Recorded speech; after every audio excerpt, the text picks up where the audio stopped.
Well, there you are, and thank you for downloading another podcast from your friends at Radio 2. This one, as you probably know because you're involved in pressing the right buttons, is the Confessions podcast, whereby you get to hear some terrible tales from the very sinful Radio 2 listener.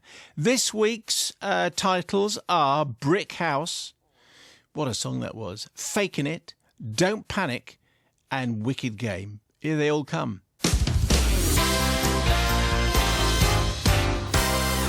Al from Brentwood has sent in tonight's tale. That's Al, Bobby, A-L. Okay? Brentwood, Wood.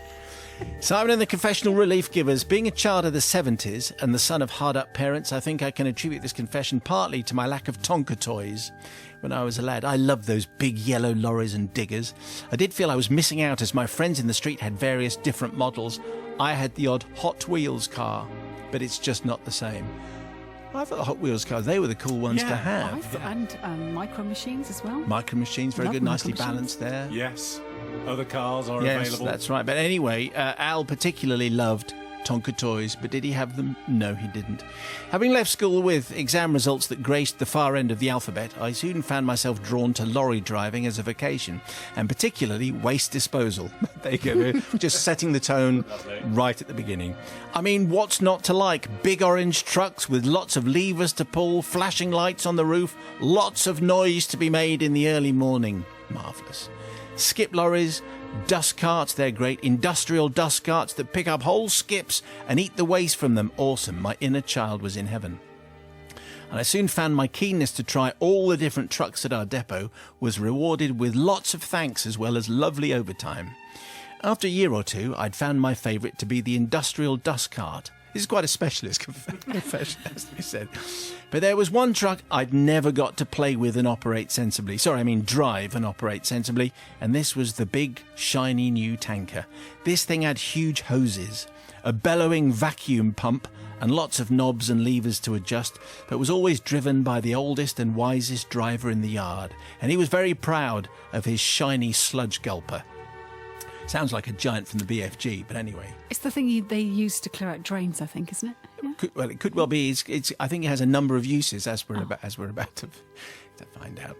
After a while, I was offered some overtime to take the tanker on Saturday morning and fill it with all manner of industrial liquid waste. This was tremendous. But as this was Saturday, you couldn't empty the truck of its gloopy load. That could only happen on weekdays, and so I was never trained on how to actually empty this particular behemoth. So it was with great excitement that I found myself being asked to empty the tanker one day when its driver was poorly. Well, how difficult could it be? I thought, I can fill this thing up. Emptying it is simply pulling a lever in the other direction, presumably. I do recall some advice mentioned by the other drivers as I set off to the local sewage works to empty the load of septic tank waste that was on board. Don't forget the brick, they said. Yeah, okay, I won't forget the brick. And off I went. Now, sewage works are actually kept really, really tidy, and this one had nicely cut grass around the tanks that you empty the truck into. There were even some small trees and bushes that were very picturesque and very nicely kept. So apart from all the obvious reasons, the place was really quite nice. So I arrived, coupled up the big hoses to the truck, put the other end over the low wall surrounding the septic pit, and pulled the lever that lets everything out of the truck into the hose. It was at this point that I noticed that the brick mentioned earlier was gone, but I didn't think too much about it. It's just a brick. Just a brick. It's just a brick. Yeah. Just a brick. Just a brick. I was now getting a bit peckish, Father Simon, so I took off my rubber gloves, hopped into the cab, engaged the lever that started the unloading pump, and got my sandwiches out. I seem to remember that you may well have been on the breakfast show at this point, so I do feel that in some way you are involved, maybe even to blame. Yeah. Okay, it's a bit early for sandwiches, I'd have thought, if I'm on doing breakfast. So anyway, obviously I'm a distraction. There you go. After a few minutes, I looked up from my packet of Monster Munch. What kind of a healthy lunch is this? To see one of the workers at the plant running towards me, furiously waving his arms and pointing to the back of my poo tanker, which is how it was referred to. In my haste, I had indeed forgotten the brick, which is on a rope, that you're meant to hook over the end of the hose. This is because 3,000 litres can take a while to drain by gravity. So we use the vacuum pump in reverse to empty the tank under great pressure. And if you haven't put the brick over the hose ends up waving around in the air, wildly emptying its cargo in all directions. Look at it blow. I looked in the rearview mirror with horror. The nicely manicured grass, gone. no. The bushes, gone. The ornamental trees, not so ornamental anymore. Oh dear. When confronted by the red-faced sewage worker, I assured him that, yes, I had put the brick on, it must have slipped off. And no, of course, I wouldn't forget to do that. What a chump. As I left the sewage works, I remember the three blokes with massive brooms and hoses having to wash the trees and the bushes. Strangely, I was never asked to drive the tanker again and spent the next few years emptying wheelie bins very quietly in the morning. So I need to ask for forgiveness from the three men at the sewage works who had to clean up after my mishap. I have to admit that I was totally to blame, but even when 10 tons of waste is involved, a man has to eat. And maybe, Father Simon, it was in a small way your fault for being so distracting. Yeah. Well, Al from Brentwood, that ain't going to wash. Well, obviously it did have to wash, but there are rules for these kind of things, and you broke them, and you paid the price. Sister Bobby, what do you say to Al in Brentwood? Well, it's a metaphor for life, that story, isn't it? It's where somebody wiser than you says, look, you need to do that. And you go, yeah, don't you? I know it all. I know it all. Nothing's going to happen. And that's the thing, you see. It's a perfect example of Al not realising that he didn't know it all. And that's the thing. That's where youth gets you, isn't it, really? So you're listening to Radio 1, you've got your sandwiches, and completely oblivious to disaster. You know, because if you drop like a jug of water in the kitchen, how far it can go. Yeah. And that's like a litre. Yeah. And this has got 3,000 litres. Under pressure. Under pressure, as Queen so memorably sang They did. that time. I don't think it was about this particular instance. However, it Yes. seems that Al's done his penance on the wheelie bins, and I feel really, really sorry for him. He's not driving the big truck anymore. So I think now you've done your time. So You think? not forgiven, but, after time, you should go back to the big truck. You don't want him on the big truck, do you? Particularly, anyway. What you Well, it seems that the only thing standing between normal and disaster is a brick, and they haven't got a spare brick. You have to remember to bring the brick, because otherwise, if you don't bring the brick, then everything gets covered in the sludge, and you haven't got. They should have a brick. Well, why have they not got a brick at the sewage plant? So it's clearly Well, there was a brick. design flaw at the sewage plant, and in that way, it is not Al's fault. And also, he's been punished enough because he never got to go on the big tanker again. Well, the brick is on the rope, and he should have. Yes, hooked yeah, the he thing. should have done. But no one at any point said, have you got the brick? Well, they did when he was leaving, but when he arrived there, no one said, oh, you don't have a brick. I'm going to give you our brick that we obviously keep, because this happens all the time, someone forgets the brick. So I am going to say definitely forgiven. Really? Because, they should have had a brick, of course. Well, there was a brick. It was on a rope, and he was Yes, supposed to. well, where is the brick? No one's got a spare brick. on the end of a They've rope. got loads of bricks. I can get you a brick. Gather round, because here comes tonight's family-friendly confession. All I'm saying is yesterday there was a lot of muck being thrown around, so Okay. there's none of that. It's all safe tonight. I think we have a U certificate one, but it's actually, in a way, more shocking than yesterday's, I think, in its own way, in terms of the morality that it throws up. Okay? See what you make of this. It comes from Picasso. Thanks, Picasso. It's kind of like the theme, as you might have gathered. Father Simon and the Forgiving Few. I work at a playgroup for 2- and 3-year-olds. As you can imagine, my days are peaceful and tranquil. I work for a very good playgroup. We provide many activities and toys to entertain and develop young minds. One such activity is the art table, where we provide paint and brushes where the little darlings can produce masterpieces to their heart's content. One day, one of the children was sitting at the table. We will call her Shy Susie. Well, Father Simon, it's fair to say, Susie didn't really do much of anything. She would just sit at various tables watching the other children.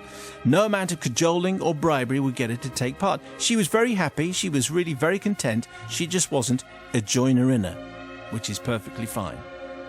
This day at the art table, I was trying my very best to get her to paint a picture. I was showing her what to do by making various marks and squiggles on the paper, but she was having absolutely none of it, and she just shrugged her shoulders and walked away. Well, Simon, I didn't want the paper to go to waste, so I wrote Susie's name on it, put it in the going home pile, and I thought no more of it. At home time, Susie's mum turned up to collect Susie and saw her painting, which was, of course, my squiggles. Well, you have never seen such a happy mother. She was full of praise for her artist daughter, beaming from ear to ear and saying she was so glad that she'd done a picture as she had never done one before. She even went as far to say she thought she'd never get a hand-drawn picture from her beloved daughter. Susie, in her way, said nothing, and me, in my not wanting to break her mum's heart, also said nothing. I probably wouldn't feel so bad, Simon, if it had ended there, but the next day when Susie hadn't done a picture as usual, her mum looked really crestfallen and disappointed. I felt for her. So, as you can probably guess, I started producing various Susie masterpieces in a variety of colours and styles. Nothing too good, but just good enough to be plausible, and maybe sometimes adding an artistic flourish with some glitter, that kind of thing, just to add to the overall artistic effect. Dogs, cats, snowstorms, flowers, grandparents. Wow. Grandparents? Rivers. Sometimes a dog in a snowstorm with a flower. Susie's mum was overjoyed to get a painting most days, and I believe they got stuck on the fridge. But Susie never blabbed or really seemed to care. This went on for a couple of months till Susie moved on to another nursery. She had quite a gallery by then, all of them, of course, done by me.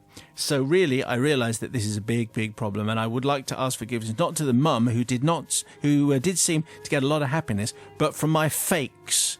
And Susie, who's probably ever since had an unrealistic artistic pressure put on her from her mum and family. Yours in repentance, Picasso. So yesterday we had the muck spreader one, and that was kind of shocking in its spectacular kind of visceral imagery that we had. Do you like that? Yeah. Very good. Well done. Today's is obviously it's just a very gentle one. It's just from a nursery, but I think actually throws up a whole bunch of issues because you could say, I think that Picasso has done a wrong-un.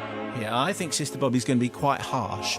She's got a harsh face on. Sister Bobby, what do you think? Well, you see, to a point you can understand, because as a parent, you want your children to hit certain points, and if you're the only parent whose child doesn't produce something for the fridge, it can create pressure, and then of course you transfer that pressure to your little ones. So in the first instance with the first picture, when she went, and it was an assumption, wasn't it? It was an assumption, and she thought, oh, you know what, I'll let this one go. Up until that point, I thought, I can forgive you for that first one, and it probably made things easier for the little girl at home, and you're forgiven. However, this is... No, you don't keep on going, because that absolutely creates a bigger problem. So I think I can be quite tough on Picasso, although I forgive you, and I understand all your kind of thoughts behind it, and all your intentions, but past the first one, you are not forgiven. I think that's the way it's going to go, unless Brother Matthew's feeling a bit radical here. I think this is excellent, because I think, wouldn't it be great if Susie did grow up to have some kind of artistic lifestyle, and she would be able to go, oh yeah, I did the old grandparents and the dog in the river when I was only 2. Mum still kept it on the fridge. Wow, I was really showing promise even back then. Yeah, I got the river the right colour and everything, and the glitter. Yeah, those are the days. And so I'm guessing that that's what Susie will do in years to come. She will live off this, and it's all because of the great work by our own Picasso. So I am definitely going to forgive.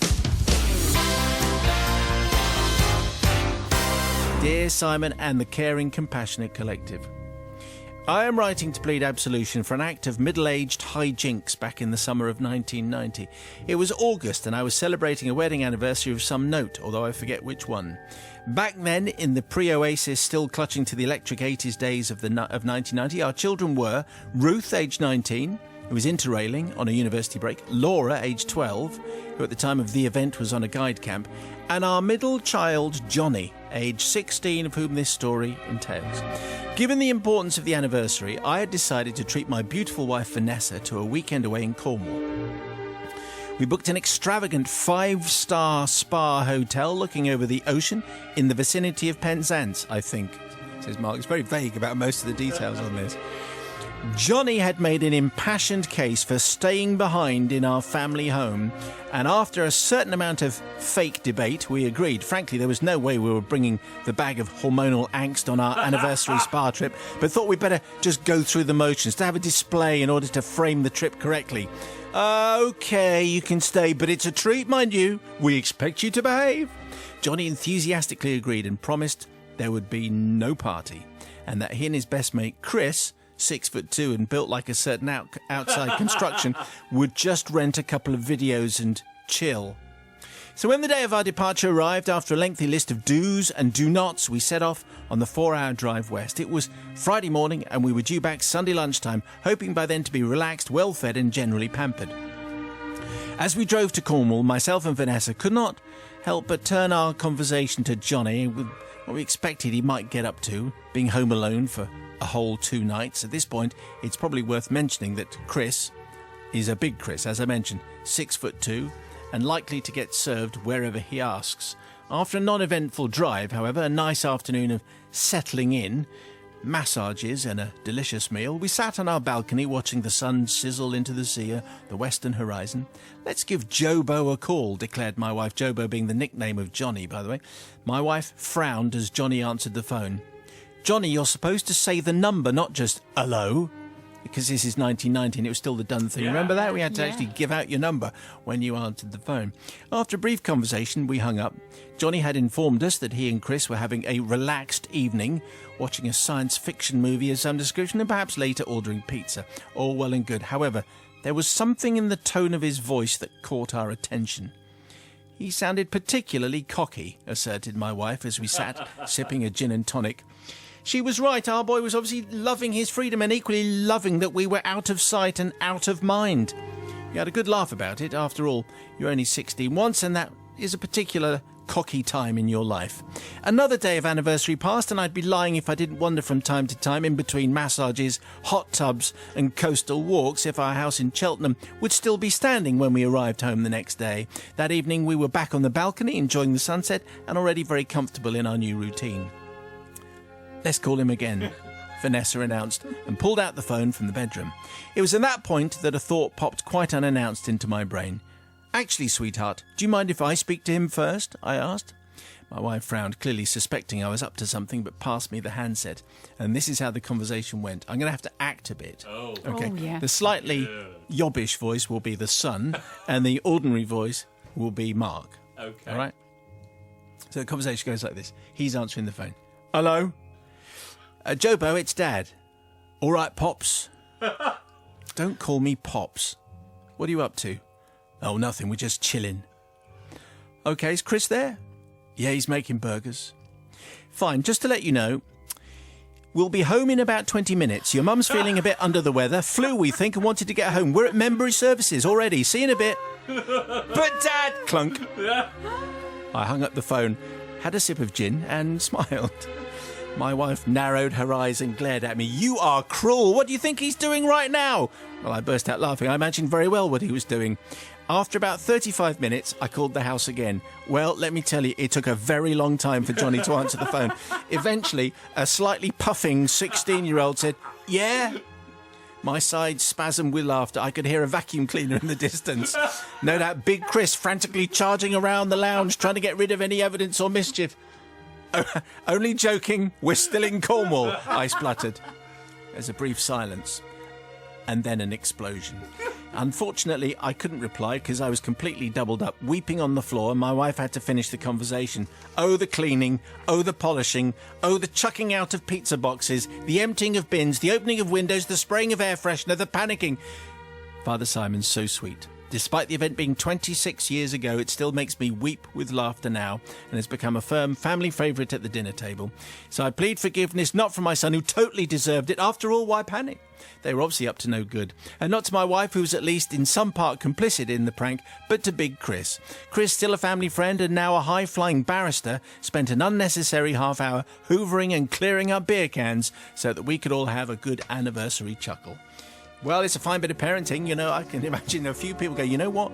That's exactly what we're going to do." You can just imagine the panic going through the kids' thoughts as they get that call. Let's check in with Sister Bobby. What do you think, Sister Bobby? I think it's inspired. I think that's absolutely fabulous, because what you're doing, of course, is you're just making sure that if they were just about to have the biggest party of their lives, that's about to stop, which is inevitable that it's going to end up in tears. So I think it's a really good, actually, security system to put in. But also, afterwards, when they know and they've done the tidying, they've cleared everyone out, also allows them still that free time. But, different At parameters. least in 1990, it might just have been one person around the house. Now, if it's a Facebook party, you're likely to have 1,000 people around. I think, Mark, I have to say, you are my hero today. You are forgiven. All right, okay, let's see what Brother Matthew makes of it. Well, it is something of a rite of passage, is it not? That when you are a teenager and left at home, and the first time you left at home, how fabulous that is. It's like when you get to drive a car for the first time with no one else in the car. It's like, wow, this is great. And I mean, my first experience was watching Beverly Hills Cop and gouging on Easter eggs, which isn't exactly as rock and roll as whatever it appears Johnny and Chris were up to. But I think I'm definitely going to forgive, because I love the idea of them having to go into this whirlwind of activity to be able to cover up for what was obviously something they didn't want their parents knowing about. So I'm definitely going to forgive them. Here's the last of the week. Guy says, Simon and the Collective, my confession took place around Easter last year when I was in my early 30s. So presumably you're still pretty much in your early 30s, Guy. And working for a main construction contractor doing site accounts. It gets better. The company wanted me to get chartered, and so put me in touch with a serious professional institute that I could progress my career with. It hasn't got better it's yet. hotting up. Yeah, here we go, It hasn't got better just yet. He's going to get chartered. Here we go. Ooh. This is where it's picking up a bit. Not long after going to a few workshops, I'd become a No. Told you we should have done the other one.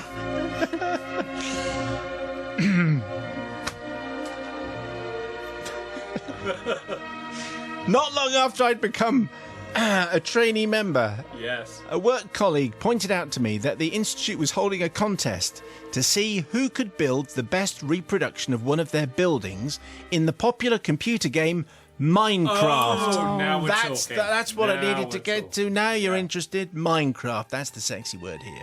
It's taken 3 paragraphs to get there. Even as an adult, I love playing Minecraft, Father Simon, and my colleagues knew this, so I was ideally placed to enter the contest, the prize for which was a brand new tablet computer thing.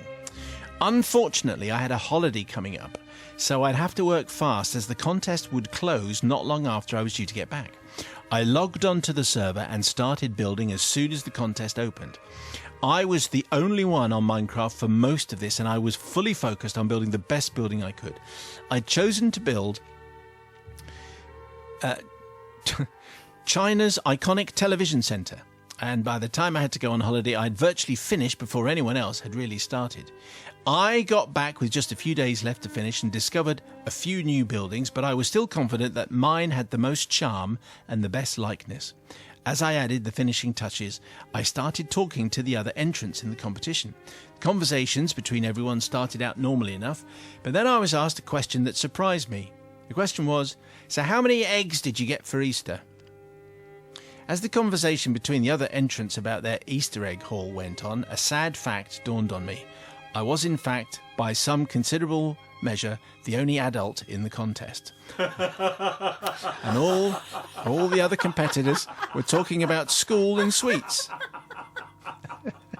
And here was me, who'd built my entry using research, measurement, my engineering degree, and some subtle industry humour, and they had Key Stage 2. And that was about it. I was named a finalist and discovered I was up against a Minecraft Houses of Parliament, built by William, age 10, and a Minecraft Shard, built by Tilly, also age 10. And very good they were too, so I soon realised my winning was no longer the foregone conclusion I'd presumed. The winner was decided by a vote, and my colleagues were all keen to take part. I bet they were. However, I told them only to vote for their favourite. But a director where I worked had been on a business trip where he'd seen China's iconic television centre. I can't picture what that's like. I imagine I'm going to guess it's tall. It's iconic. It is iconic, so therefore it's, Big. And of course, my team told him about the contest, and so everybody voted. A lot of people in the company voted. We're talking about a whole lot of people voting. To my shame, I kept quiet about discovering that the other entrants were all under 10, especially in front of our director. And lo and behold, I won the contest. As they knew I was a trainee member, I was asked to write a piece for the Institute's magazine, and with help from the company's PR team, I submitted one about the potential for Minecraft to inspire a new generation to the industry with the right encouragement, unless they're in a competition against grown-ups. I then received my prize for winning the brand new tablet computer, which was the perfect encouragement, of course, to inspire the next generation into the industry.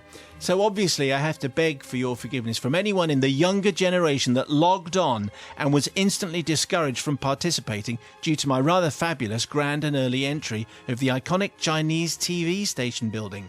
I also especially want to apologise to all the other finalists who did a great job, only to have a 30-something snatch the prize from under their noses. Ha-ha! And finally, from the teachers attempting to use Minecraft for education, for depriving them of a true success story. Well, Guy, thank you very much indeed. He felt bad about it, but not that bad. He was clearly onto something. And Minecraft, a lot of people love Minecraft. But what's he doing playing it at work? That's what I want to know. Anyway, Bobby, what do you think there? Was there an age limit on this competition? Apparently it wasn't not. defined. Well, I don't think he broke the rules. Yes, he didn't break any rules. And the thing is about Minecraft and computer games is they're open and equal. A bit like the Open University. You can join at any time and any age, can't you? Because I've only played Minecraft for about 10 minutes and it's like Lego, isn't it? Like it's building blocks, 3D building blocks, very, very educational, and parents like it because you don't shoot anybody. Hopefully, but there are zombies and monsters, I think, aren't there, that you have to escape from. Really? Anyway, yeah, I think so. I think there was on the one I was on. Oh, right. Maybe something else. You've got the 18 certificate version. To the point of Minecraft, I don't think he did anything wrong. Also, you didn't know, and you went with it great gusto, and you just went, okay, I'm going to do that, and you replicated something else. I don't think you really have anything to forgive. And the very fact that you're up against other 10-year-olds, well, you know, we all have to learn how to lose, don't we? Really, we can't win all the time. Take that, kids. And because there wasn't an age limit, he didn't do anything wrong. I don't think there's anything to forgive. Well done. You've got the new tablet. I've got my degree in engineering. Yeah. Loser. I mean, it's funny. It's hilarious, but you've got nothing to forgive. Brother Matthew. That's superb, having an engineering degree. And I'm going to enter this competition in which everyone else is under the age of 12. Brilliant! And I won. Well, here's the fact. He didn't break any rules. And you know what, Tilly and Billy and whoever else, if your Houses of Parliament or stroke Shard was better than his Chinese TV station, then you'd have won. But you didn't. So little life lesson there in being a loser behind the man with the engineering degree. How I would love to be able to use my degree or whatever qualifications I don't have to be able to beat kids. That would be great if there were any prizes. If you're playing with your son, if you're playing football in the garden, I bet you give him absolutely no chance at all. None whatsoever. Best life lesson there. Send nil to Dad again. So I am going to say forgiven because nothing to forgive. Well, they were 4 of the best this week. Did you forgive anyone? I suspect maybe you went quite easy on all of them, to be honest. Anyway, if it has provoked something dark and sordid deep in your soul. On an email, please, confessions@bbc.co.uk. More in a week, and don't forget you can listen to all the shows from the last 30 days, including these highlights from the last week. Steve Coogan was in talking to us on Monday about his Alan Partridge book, Nomad. Another belting Tunes Day coming up on Tuesday. We had Bob Dylan, Peter Gabriel, Elton John and Steely Dan. On Wednesday, David Nichols was the latest castaway for Desert Island Books, talking about all the books that meant the most to him. And on Thursday, a Diwali special, Vivek Singh, stand-in Nige, preparing some pumpkin pickle with puris and Kerala spiced puff pastry patties, which is all very splendid. And if you've got this far in the podcast, and most of you don't, so I can say pretty much anything. I mean, I could play you a jingle. That'd be quite nice, wouldn't it? You can cherish it and preserve it.